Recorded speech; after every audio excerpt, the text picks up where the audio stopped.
सम्माननीय सभामुख महोदय, आज 20 मार्च हो, भोलि 21 मार्च हो। 21 मार्च भनेको अन्तर्राष्ट्रिय जातीय विविध उन्मूलन दिवसको रूपमा संयुक्त राष्ट्र संघले 1966 मा यो अन्तर्राष्ट्रिय जातीय विविध उन्मूलन दिवस मनाउने प्रारम्भ गरेको छ। 1960 मा साउथ अफ्रिकामा रङ्गभेद विरोधी आन्दोलन हुँदा त्यहाँ प्रदर्शन गरिरहेका रङ्गभेद विरोधी आन्दोलनमा प्रदर्शनमा रहेका 69 जना काला जातिका व्यक्तिहरूलाई हत्या गरिसकेपछि यो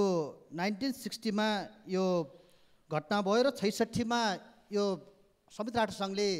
यो दिवस मनाउने घोषणा गरेर नेपालले 1971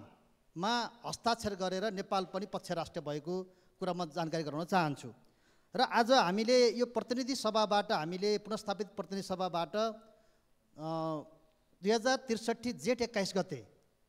पुनर्स्थापित प्रतिनिधि सभाबाट जातीय भेदभाव र छुवाछुत मुक्त राष्ट्र घोषणा गरेको पनि आज 18 वर्ष पुग्यो। यी विविध घटनाहरू घटिरहेका छन् र आज हाम्रो देश नेपालमा विभिन्न जातीय विभेदका घटनाहरू घटिरहेका छन्, विभिन्न रङ्गभेद विरोधी आन्दोलनहरू भइरहेका छन्। यो परिवेशमा हिजो मात्रै सिरा जिल्ला औरै गाउँपालिका वडा नम्बर 5 मा विष्णु महायज्ञ गर्ने नाममा औरै गाउँपालिकाका अध्यक्ष शिवजी यादव र जनमत पार्टीका गाउँपालिका अध्यक्ष दिलीप यादव सहितका व्यक्तिहरूले त्यहाँ बसोबास गरिरहेका डोम जातिका व्यक्तिहरूलाई जुन खालको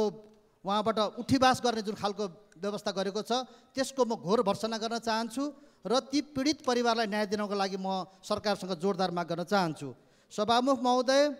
यो अन्तर्राष्ट्रिय जातीय विभेद उन्मूलन दिवसको सन्दर्भ भोलि 21 मार्च हो, तर हाम्रो देश नेपाल